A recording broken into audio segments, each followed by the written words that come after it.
ಒಂದೇ ರೀತಿಯ ಅಭಿಪ್ರಾಯವನ್ನು ಹೊಂದಿರುವಂತಹ ಧರ್ಮಗಳು ಕೂಡ ಬೇರೆ ಬೇರೆ ಅಂತ ಯಾಕೆ ಅನಿಸ್ತವು? ಪ್ರತ್ಯಭಿಜ್ಞಾನ ದರ್ಶನದೊಳಗೆ ಹೇಳುವ ಹಾಗೆ ಜೀವ ಜಗತ್ತು ಈಶ್ವರ ಒಂದೇ, ಅದ್ವೈತ ಹೇಳುವುದು ಒಂದೇ. ಹಾಗಾದ್ರೆ ಇವು ಬೇರೆ ಬೇರೆ ಯಾಕೆ ಆಗ್ತಾವು? ಬೇರೆ ಬೇರೆ ಎಲ್ಲಿ ಆಗ್ತಾವು? ಹಾಗಾದ್ರೆ ಧರ್ಮ ಅನ್ನೋದು ಬೇರೆ ಬೇರೆ ಅಂತ ನಮಗೆ ಯಾಕೆ ಅನಿಸ್ತದಂದ್ರ, ಏನನ್ನ ನೋಡಿ ನೀವು ಬೇರೆ ಬೇರೆ ಅಂತ ಹೇಳ್ತೀರಿ, ನಮ್ಮ ಆಚರಣೆಗಳನ್ನ ನೋಡಿ ಹೇಳ್ತೀರಿ ಅಂದಾಗ ಧರ್ಮ ಅನ್ನೋದು ನಮ್ಮ ಬದುಕಿನ ರೀತಿ, ನಮ್ಮ ಬದುಕಿನ ನೀತಿ ಮತ್ತು ಆಚರಣೆ ಅಂತೇಳಿ ಕೂಡ ಅದು ಅರ್ಥವನ್ನ ಪಡ್ಕೊಂತದ. ನಮ್ಮ ಬದುಕಿನ ರೀತಿ ನಿಮ್ಮ ಧರ್ಮವಯ್ಯ, ನನಗ ಬದುಕಲಿಕ್ಕೆ ಬದುಕಿನ ರೀತಿ ಯಾವುದು ಅಂದ್ರೆ ನೀನು ಬೋಧಿಸಿದಂತ ಅದು ಭಕ್ತಿಯ ಪಥ. ಕಪಿಲ ಸಿದ್ಧ ಮಲ್ಲಿಕಾರ್ಜುನ ನನಗೂ ನಿಮಗೂ ಬಸವಣ್ಣನ ಧರ್ಮವಯ್ಯ.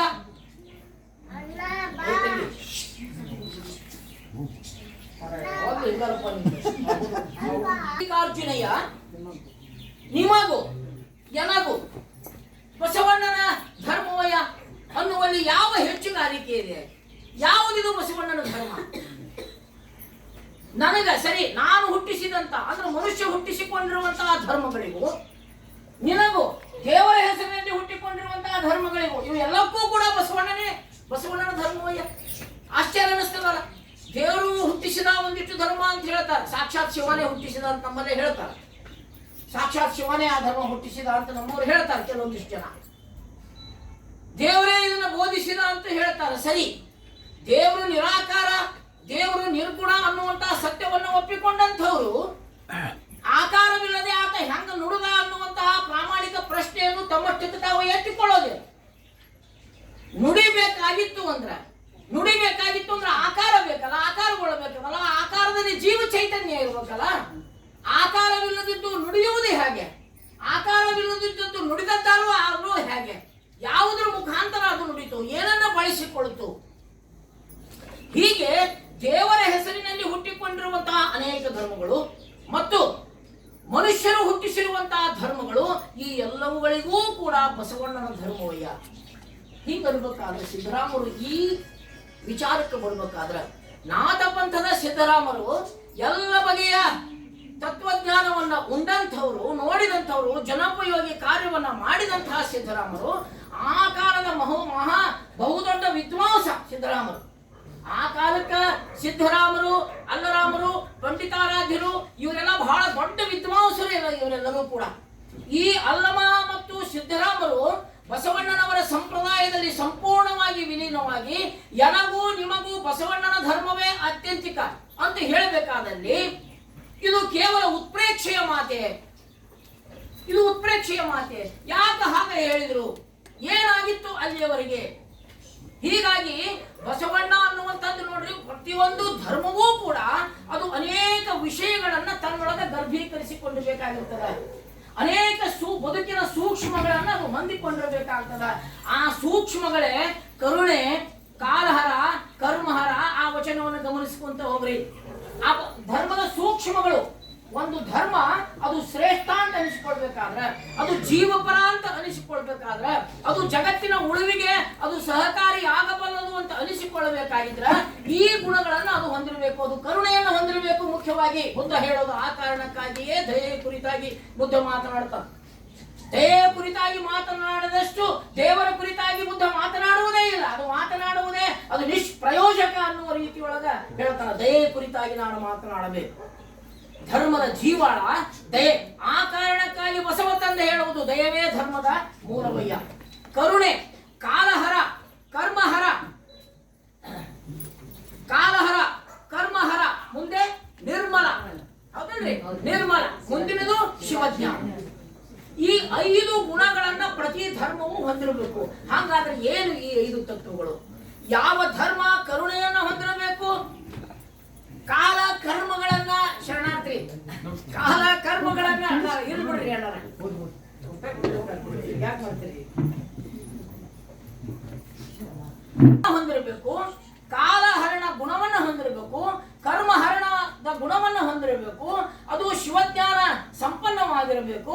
ಅದು ನಿರ್ಮಲವಾಗಿರಬೇಕು ಅಂತ ಬಯಸ್ತೀವಿಯೋ, ಇಲ್ಲಿ ನೋಡ್ರಿ ಸಿದ್ದರಾಮರು ಆ ಎಲ್ಲ ವಿಶೇಷಣಗಳನ್ನ ಬಸವಣ್ಣನವರಿಗೆ ಅನ್ವಯಿಸಿ ಹೇಳ್ತಾರೆ. ಕಾಲಹರ ಬಸವ, ಕರ್ಮಹರ ಬಸವ, ಕರುಣಿ ಬಸವ, ಶಿವಜ್ಞಾನ ಬಸವ, ನಿರ್ಮಲ ಬಸವ.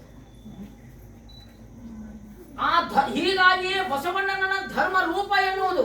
ಹೀಗಾಗಿಯೇ ಅಲ್ಲಮ ಬ ಎಂಬಲ್ಲಿಯನ್ನ ಭವ ಹರಿಯಿತ್ತು, ಸ ಎಂಬಲ್ಲಿ ಸರ್ವಜ್ಞಾನಿಯಾದೆನು, ವ ಎಂದು ವಚಿಸುವಡೆ ವಸ್ತು ಚೈತನ್ಯಾತ್ಮಕನಾದೆನು. ಇಂತಿ ಬಸವಾಕ್ಷರ ತ್ರಯವನ್ನ ಸರ್ವಾಂಗದಲ್ಲಿ ತೊಳಗಿ ಬೆಳಗುವುದ ಕಂಡು ಆನು ನೀನು ಬಸವ ಬಸವ ಬಸವ ಎನ್ನುತ್ತಿದ್ದೇವಯ್ಯ ಮಹೇಶ್ವರ.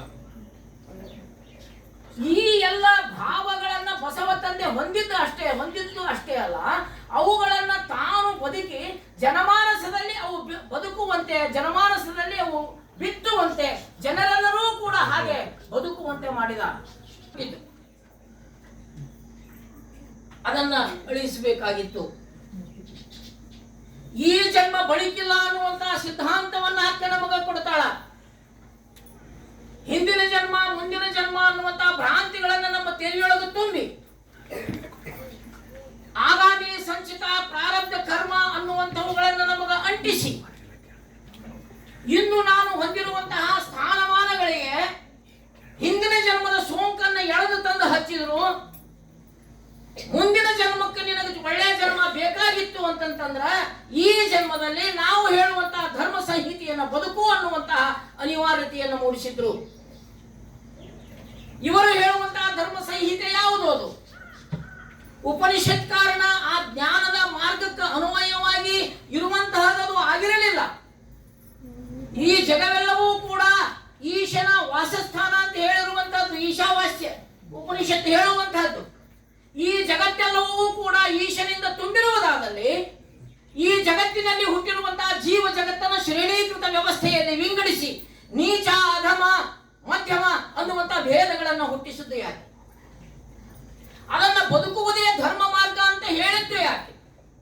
ಜ್ಞಾನದ ಶಬ್ದಗಳನ್ನ ವೇದಗಳನ್ನ ಕೇಳಿದ್ರೆ ಕಿವಿಯೊಳಗ ಕಾದ ಕಬ್ಬಿಣದ ಸೀಸ ಹಾಕಬೇಕು ಅನ್ನುವಂತಹ ಸ್ಮೃತಿಯ ಸಂಹಿತೆಯನ್ನ ಬದುಕಬೇಕು ಅನ್ನುವಂತಹ ವಿಚಾರಗಳನ್ನ ಹೇಳಿದ್ದು ಯಾಕೆ? ಜಗತ್ತಿನ ಎಲ್ಲ ಹೆಣ್ಣು ಮಕ್ಕಳು ಕೂಡ ಅವರೆಲ್ಲರೂ ಶೂದ್ರರೇ, ಅವರಿಗೆ ಅಕ್ಷರವನ್ನು ಅಧ್ಯಯನ ಮಾಡುವಂತಹ ಓದುವಂತಹ ಹಕ್ಕಿಲ್ಲ ಅಂತ ಹೇಳುವಂತದ್ದು ಯಾಕೆ? ಕರ್ಮ ಸಿದ್ಧಾಂತದ ಅಡಿ ಜಗತ್ತಿನ ಎಲ್ಲ ತಾಯಂದಿರನ್ನ ಶೂದ್ರ ಸ್ಥಾನಕ್ಕೆ ಇಳಿಸಿರುವಂತವರು, ಕೇವಲ ಶೂದ್ರರನ್ನಲ್ಲ, ಕೇವಲ ದಲಿತರನ್ನಲ್ಲ, ಎಲ್ಲ ತಾಯಂದಿರನ್ನ, ತಮ್ಮ ತಾಯಂದಿರಿಂದ ಹಿಡಿದುಕೊಂಡು ಜಗತ್ತಿನ ಎಲ್ಲ ತಾಯಂದಿರನ್ನ ಮತ್ತು ದಲಿತರನ್ನ ಶೂದ್ರರನ್ನಾಗಿಸಿರುವಂತಹ ಈ ದರಿದ್ರ ಸಂತಾನ, ಇವುಗಳ ಆಚರಣೆಯಿಂದ ಜೀವ ಜಗತ್ತೆಲ್ಲವೂ ಕೂಡ ತಲ್ಲಣಗೊಂಡಿತ್ತು. ನಿಸರ್ಗ ಸಹಜವಾಗಿ ನಡೆಯುವಂತಹ ಆ ಪ್ರಕ್ರಿಯೆಗಳನ್ನ ಮುಖ್ಯ ಮಾಡಿಕೊಂಡು ಅವರಿಗೆ ಅಸ್ಪೃಶ್ಯತೆಯನ್ನ ಸೋಂಕಿಸಿ ಅವರನ್ನು ಅಸ್ಪೃಶ್ಯರನ್ನಾಗಿ ಮಾಡಿರುವಂತಹ ಮುಟ್ಟಿಸಿಕೊಳ್ಳಲಾಗದಂತಹ ಸ್ಥಿತಿಯನ್ನ ತಂದಿರುವವರ ಮಧ್ಯೆ ಬಸವಣ್ಣ ನಿಸರ್ಗ ಸಹಜವಾಗಿರುವಂತಹ ಬದುಕನ್ನ ಬದುಕುವ ಮಾರ್ಗವಾಗಿ ವಿಚಾರವೊಂದನ್ನು ಕೊಡಬೇಕಾಗಿತ್ತು.